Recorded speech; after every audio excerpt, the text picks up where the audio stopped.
Hello दोस्तों, आज हम डिस्कस करेंगे वेरियस टाइप्स की रिट्स। ये रिट्स होती क्या है और हमारे क्या काम की है, हम कहाँ इस रिट्स का यूज़ ले सकते हैं, इस टाइप की कौन कौन सी रिट्स है जिसके अंदर अलग अलग क्या क्या चीज़ें कवर होती है, किस किस तरीके से हम उस रिट को यूज़ ले सकते हैं। अभी तक इस पोर्शन से आरपीएससी ने क्वेश्चन तो नहीं पूछा है, लेकिन पूछे जाने की संभावना है पूरी पूरी एकदम, क्योंकि काफ़ी टॉपिक है, हम वो टॉपिक कवर कर चुके हैं ज़्यादातर जिससे पीवाईक्यू आए हुए हैं। अब रिट वाला पोर्शन अभी तक टच किया नहीं है, हो सकता है आने वाले पेपर के अंदर इससे बारे में से क्वेश्चन पक्का आ जाए। तो एक्चुअल में है क्या, एक्चुअल में आप इसको ऐसे समझ लीजिए कि भाई आपका कोई घर है तो उसकी एक बाउंड्री है, ऐसे मान लीजिए अंदर आपके फंडामेंटल राइट है और इसकी एक बाउंड्री, वो आपकी रिट है। सिंपल सी भाषा के अंदर, यानी कि ये फंडामेंटल राइट को प्रोटेक्ट करने का काम करती है। ये जो कॉन्स्टिट्यूशनल रेमेडीज है, ये यदि नहीं हो तो आपके फंडामेंटल राइट होने का कोई मतलब नहीं है। फंडामेंटल राइट को प्रोटेक्ट करने का सबसे बेस्ट तरीका है जो आपके आर्टिकल 32 के अंदर गिवन है। अंडर आर्टिकल 32 के अंदर ये गिवन है, right to remedies for the enforcement of the fundamental right of an aggrieved citizens. यानी कि हम फंडामेंटल राइट को प्रोटेक्ट करना भी, फंडामेंटल राइट को प्रोटेक्ट करना भी हमारा फंडामेंटल राइट है। और ऐसा कहते हैं, rightly said doctor Bhimrao Ambedkar, doctor B R Ambedkar ने ये बोला था कि भाई जो ये कॉन्स्टिट्यूशन का सोल है, जो रिट है ना, सोल ऑफ द कॉन्स्टिट्यूशन है, सोल ऑफ द कॉन्स्टिट्यूशन, यानी कि सब कुछ है जो मेन यही है। ठीक है। और overall supreme court also has rule that the article 32 जो है वो बेसिक स्ट्रक्चर है या basic feature of the constitution है। तो बेसिक फीचर को हम इजीली अमेंड नहीं कर सकते और ना हम इसको एब्रीज कर सकते। अब होता है क्या है, एग्रीव्ड पार्टी जो है उसके पास में 5 टाइप की रिट होती है। रिट्स जो है वो 5 टाइप्स की होती है। ये अंडर आर्टिकल 32 के अंदर तो सुप्रीम कोर्ट के साथ होती है और अंडर आर्टिकल 226 ये हाई कोर्ट के साथ होती है। ठीक है। नंबर 1 इसके अंदर है हैबीस कॉर्पस। नंबर 2 है मैंडेमस। नंबर 3 है प्रोहिबिशन। नंबर 4 है सर्चरी एंड नंबर 5 है को वारंटो। हम इन पांचों रिट को, these all are the Latin words. अब हम इन पांचों रिट्स को इससे रिलेटेड कोई केस की हेल्प से समझेंगे कि भाई ये रिट कितनी ज़रूरी है और किस टाइप की है।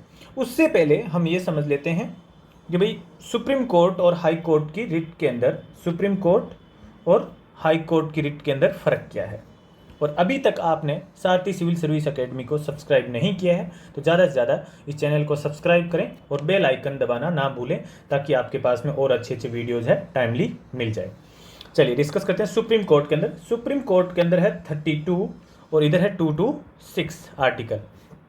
अब होता यह है, parliament can empower any other court, इन दो के अलावा है पार्लियामेंट इम्पावर कर सकती है इस टाइप की कोई रिट है इश्यू करें, लेकिन ऐसा प्रोविजन अभी तक कोई बना नहीं है। ज़्यादातर जो केस में अपन देखेंगे तो सुप्रीम कोर्ट और हाई कोर्ट के पास में ही रिट इश्यू करने का अधिकार है। बिफोर 1950 में यदि बात करूँ, before 1950 only the high court सारे नहीं थे, अभी तो 25 हाई कोर्ट को है। उस टाइम बीएमसी, बॉम्बे,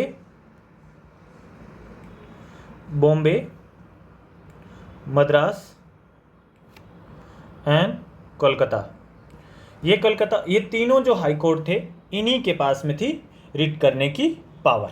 ठीक है। तो ओवरऑल हम यदि बात करेंगे क्या सुप्रीम कोर्ट के पास में रिट करने की पावर ज़्यादा है रिट इशू करने की या हाई कोर्ट के पास में, तो डेफिनेटली हाई कोर्ट के पास में रिट इशू करने की पावर है ज़्यादा है, क्योंकि सुप्रीम कोर्ट तो बाद में फॉर्म हुआ है, हाई कोर्ट तो बहुत पहले से चल रहे हैं हमारे। और ये बॉम्बे, मद्रास और कलकत्ता वाले तो ये बहुत पुराने हाई कोर्ट है। ठीक है, ये रिट्स को हमने बोरो कहाँ से किया है? हमने इन रिट्स को borrowed from English law. English law, वहाँ पे इस टाइप की रिट्स को रिट नहीं कहते हैं, वहाँ पे थोड़ा नाम अलग है, प्रेरोगेटिव। प्रेरोगेटिव रिट्स, हमारे यहाँ पे सीधा रिट्स बोल देते हैं, उधर प्रेरोगेटिव रिट्स बोलते हैं। ठीक है, तो ओवरऑल ये कह सकते हैं वहाँ पे इंग्लिश लॉज के अकॉर्डिंग इसको ये भी बोलते थे fountain of justice. Fountain of justice कह भी सकते हैं, क्योंकि आप ऐसे समझ लीजिए ना, आप गोल्ड खरीद रहे हो और गोल्ड खरीदने के बाद में आपको सबसे पहले दिमाग में जो चीज़ आएगी ना वो सेफ्टी की आएगी, ये कहाँ रखेंगे, सेफ कीपिंग है, घर के अंदर रखना सही है, बैंक के लॉकर में रखें, कहाँ रखें, क्या करें, तो वो सेम चीज़ है। अब आपके पास में फंडामेंटल राइट तो दे दिए, अब फंडामेंटल राइट को यदि कोई प्रोटेक्ट नहीं करता है तो फिर आपके काहे के फंडामेंटल राइट, तो ये जो प्रोटेक्ट करने का काम है ना, इन रिट के माध्यम से हम डिस्कस करेंगे। और यही जो 5 रिट है जो आपके फंडामेंटल राइट को प्रोटेक्ट करके रखती है। कुछ चीज़ें और भी है सुप्रीम कोर्ट के अंदर और हाई कोर्ट के अंदर। अब जब आर्टिकल 32 का सुप्रीम कोर्ट के बेसिस पे है, तो सुप्रीम कोर्ट है ना, हर चीज़ के अंदर फंडामेंटल राइट हर चीज़ के अंदर रिट इशू नहीं कर सकता, only in the case of fundamental right. Supreme court के पास में फंडामेंटल राइट का यदि वॉयलेशन होता है तभी रिट करने का अधिकार है, अदरवाइज ऐसे अदर पर्पजेज के लिए है जो एक्स्ट्रा ऑर्डिनरी लीगल राइट्स है, वहाँ पे सुप्रीम कोर्ट की जो पावर है वो बहुत नैरो है in comparison of higher court. लेकिन यदि मैं बात करूँ तो इस सुप्रीम कोर्ट के साथ साथ में हाई कोर्ट की, तो हाई कोर्ट की जो पावर है वो बहुत वाइड है। हाई कोर्ट की जो पावर है वो बहुत ज़्यादा वाइड है, क्योंकि हाई कोर्ट के अंदर रिट इशू करने के राइट्स जो है वो थोड़े से वास्ट है। कैसे? हाई कोर्ट फंडामेंटल राइट के लिए भी रिट इशू कर सकता है और सम अदर एडमिनिस्ट्रेटिव फंक्शन के लिए भी रिट इशू कर सकता है। तो हाई कोर्ट के पास में ऑप्शन ज़्यादा है, ठीक है। और फंडामेंटल राइट, तो ओवरऑल अपन कह सकते हैं सुप्रीम कोर्ट के पास में रिट इशू करने की पावर कम है और हाई कोर्ट के पास में ज़्यादा है। और फिर हम देख लेते हैं अलग अलग टाइप की रिट होती कौन कौन सी है, वो देखते हैं। तो 5 रिट को हम 1 बाय 1 डिस्कस कर लेते हैं, कैसे कैसे हम इन रिट्स का यूज़ लेते हैं। नंबर 1 यदि बात करें अपन, तो हमारे पास में सबसे इंपॉर्टेंट रिट जो इंडिविजुअल लिबर्टी को दर्शाती है, इंडिविजुअल के लिए है, वो है आपकी हेबियस कॉर्पस। हेबियस कॉर्पस, ये सारे लैटिन वर्ड्स है। जैसे कि अब इसके अंदर क्या होगा, इसका मेन मोटो क्या है, to have a body, to have the body of. ये कोर्ट कब इशू कर सकता है? ऐसा ऑर्डर इशू तब किया जाता है किसी इंसान को डिटेन कर लिया गया है इलीगली, ठीक है, और उस इंसान को जैसे एज पर हमने आर्टिकल 22 के अकॉर्डिंग देखा तो 24 आवर्स के अंदर जज के सामने, मजिस्ट्रेट के सामने पेश करना होता है। ऐसा यदि नहीं हो रहा है, इलीगली डिटेन कर रखा है, तो उस केस के अंदर कोर्ट ऑर्डर देगा ये टू हैव ए बॉडी, और उस बॉडी को प्रोड्यूस कीजिए भाई, जो जिसको डिटेन कर रखा है इलीगली आपने उसको छोड़िए, ठीक है। तो इन दैट केस यदि इलीगली उसको डिटेन कर रखा है तो उसको छोड़ दिया जाएगा, और लीगली है तो उसका रीज़न दे दिया जाएगा। लीगली होगा तो डेफिनेटली उसको 24 आवर्स के बीच में उसको मजिस्ट्रेट के सामने पेश भी करना पड़ेगा, ठीक है। अब इसके अंदर क्या है, अपन इसको डायरेक्टली ऐसे कह सकते हैं, it is a bulwark of individual liberty against arbitrary detention. तो इंडिविजुअल के लिए ज़्यादा फायदेमंद होती है क्योंकि उसके बेसिस पे होती है। इसमें ज़्यादातर केस कौन से आते हैं, जैसे कि लव मैरिज वाले मुद्दे जो ज़्यादा होते हैं, लव मैरिज और केस के जो केस है वो ज़्यादातर इस ऐसे केसेज में इन्वॉल्व होते हैं, ठीक है। और एक केस आपको मैं केस बता देता हूँ, स्टेट ऑफ बिहार का, Rudul Shah versus state of Bihar. तो अपने ज़्यादा इसके अंदर डिटेल में नहीं जाना है, लेकिन इस केस का नाम ध्यान में रखना है कि ये किस रिट से ध्यान में है। इसको इलीगली डिटेन कर लिया गया था, 14 साल तक जेल वगैरह हुई थी, ऐसा कोई केस है, बस अपने को इतना नाम ध्यान रखना है, ठीक है, अब यहाँ पे कौन इशू कर सकता है, क्या है, तो रिट ऑफ हेबियस कॉर्पस जो है both public as well as private individuals दोनों के लिए ही भी इशू की जा सकती है। और कैन नॉट इशूड, ये 4 कंडीशन है, उसके अंदर नहीं इशू की जा सकती, वो देख लीजिए। Not issued in these 4 condition. Number 1, detention is lawful, यदि डिटेन किया बंदे को, जो डिटेंशन है वो लॉफुल है, लॉ के अकॉर्डिंग सही है, तो वो हो सकते हैं। कंटेम्प्ट ऑफ कोर्ट भी हो सकता है, या लेजिस्लेचर भी इसमें आता है। कंपिटेंट कोर्ट ने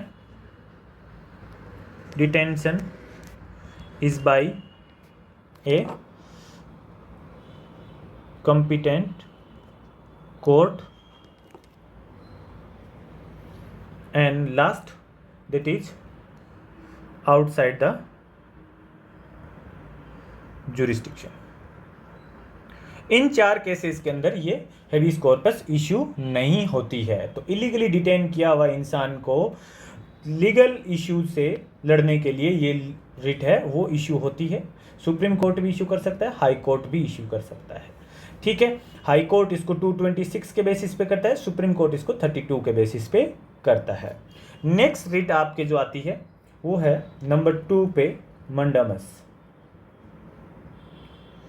मंडामस से रिलेटेड जो सबसे इंपॉर्टेंट केस है, सबसे पहले तो इसका मीनिंग देख लेते हैं। वी कमांड यानी कि एक तरीके का ऑर्डर, और इससे रिलेटेड सबसे जो फेमस केस है लोटस होटल वाला, लोटस होटल गुजरात। यहाँ पे कोई कंस्ट्रक्शन से रिलेटेड कोई इशू था, और गुजरात हाई कोर्ट के अंदर लोटस होटल वाले चले गए थे पैसे का मतलब कुछ मिसमैच होने की वजह से, और लोटस होटल के पक्ष में ये फैसला आया था, क्योंकि जो कोर्ट ने ऑर्डर दिया था कि जो आपको ऑफिशियल ड्यूटी दी गई थी उसको आपको रिफ्यूज़ नहीं करना, वो आपको ड्यूटी परफॉर्म करनी है। तो ये जनरली क्या होता है, court to a public official, court to a public official, ये जो रिट इश्यू होती है court to a public official, और उसको ये पूछा जाता है कि भाई आप ऑफिशियल ड्यूटी जो है वो आप कर नहीं पा रहे हो या आपने मना किया है, उसको आप अच्छे से परफॉर्म कीजिए। तो ओवरऑल अपन कह सकते हैं it can be issued against any public body, कोई कॉरपोरेशन हो सकता है, एक इन्फीरियर कोर्ट हो सकता है, ट्राइब्यूनल हो सकता है, इसी पर्पज के लिए। तो रिट ऑफ मंडामस क्या है, इसमें भी कुछ लिमिटेशन जो है वो डिस्कस कर लेते हैं। Limitation, can not be issued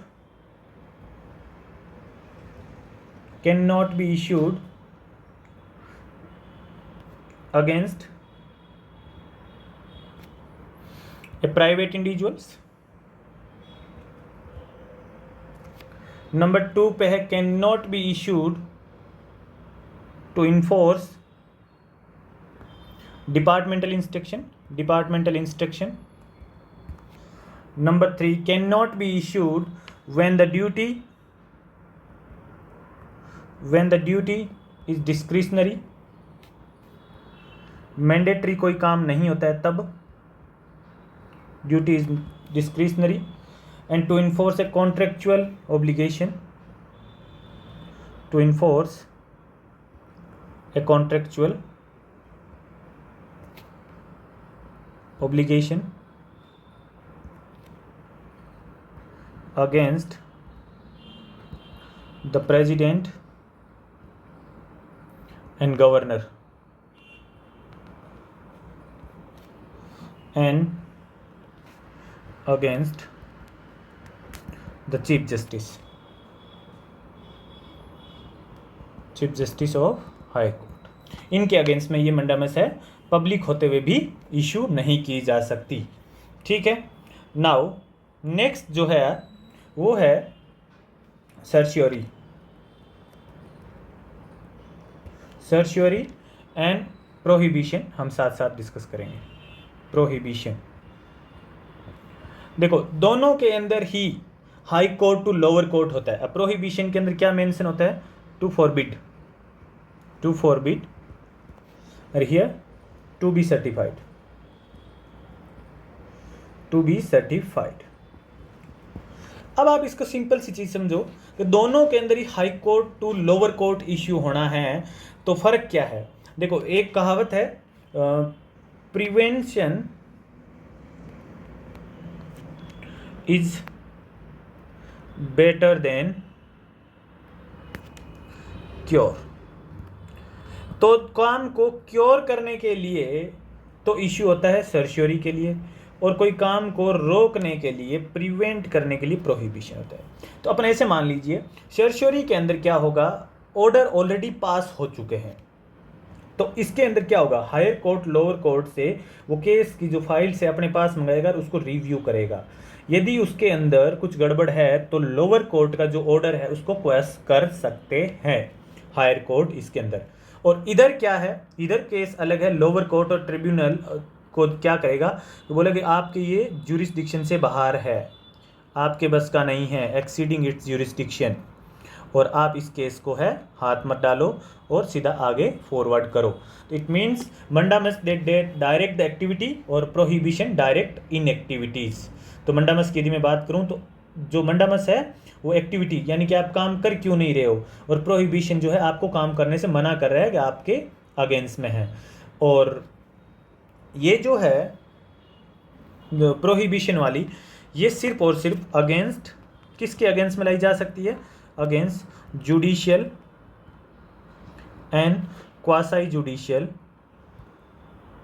organisation के अगेंस्ट में ही लाई जा सकती है। ये किसी authority, legislative body, private individuals के अगेंस्ट में नहीं लाई जा सकती। Not against administrative authority, legislative bodies and private individuals और बॉडीज, इनके अगेंस्ट में नहीं लाई जा सकती। अब सर्शियोरी वाले के अंदर क्या है, सेम ही higher court to lower court है, लेकिन टू बी सर्टिफाइड और टू बी इन्फॉर्म्ड, ये इसमें केस रहता है। अब जनरली क्या होता है, केस को ट्रांसफर कराने का सा मुद्दा रहता है इसके अंदर। जनरली ऑर्डर को, लोअर कोर्ट के ऑर्डर को जो है एक्सेस ऑफ ज्यूरिसडिक्शन के अंदर या लेक ऑफ ज्यूरिसडिक्शन या फिर लॉ के अंदर एरर है, इस वजह से क्या होगा, इसके अंदर ऑर्डर क्वेस कर देते हैं रिव्यू से। दो केस है आपके, एक है कपी कप और यूनियन ऑफ इंडिया, और एक है गुलाईपल्ली नागेश्वराव APSRTC। ठीक है, ये दो केस है जो सर्शियोरी से रिलेटेड है, जिसके अंदर लोअर कोर्ट के रिव्यू करके ऑर्डर को रिजेक्ट कर दिया गया था। अब जो सर्शियोरी जो है, ये आपकी जो preventive as well as curative है, और प्रोहिबिशन है ओनली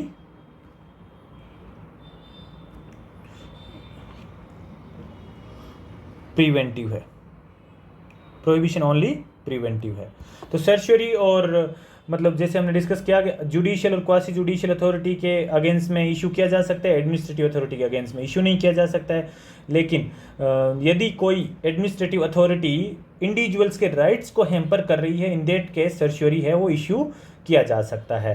तो सेम लाइक प्रोहिबिशन के आगे अकॉर्डिंग देखें तो ये प्रोहिबिशन और सर्शियोरी दोनों ही है, ज़्यादातर जुडिशियल अथॉरिटी के लिए होती है, प्राइवेट इंडिविजुअल्स के नहीं होती है। लेकिन सर्शियोरी वाले केस के अंदर एक एक्स्ट्रा ऑर्डनरी है, 1991 के अंदर supreme court also rule that certiorari जो है वो सिर्फ और सिर्फ एडमिनिस्ट्रेटिव अथॉरिटी उस केस में इशू किया जा सकता है यदि वो राइट्स है इंडिविजुअल्स के हैम्पर कर रही है, इन दैट केस इशू किया जा सकता है। तो ये है आपकी सर्शियोरी और prohibition. Then last one is quo warranto.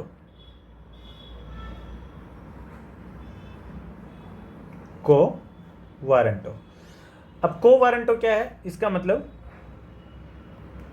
Bye what authority और वारंट, बाय व्हाट अथॉरिटी और वारंट, ये जनरली इशू किया जाता है कोर्ट टू इंक्वायर। अब इसके अंदर ये कैन फाइल एनीवन, मजे की बात ये है, कैन स्ट्रेंजर भी फाइल कर सकता है, कैन फाइल एनीवन इसके अंदर, बाकियों के अलग अलग लिमिटेशंस है, कैन फाइल एनीवन।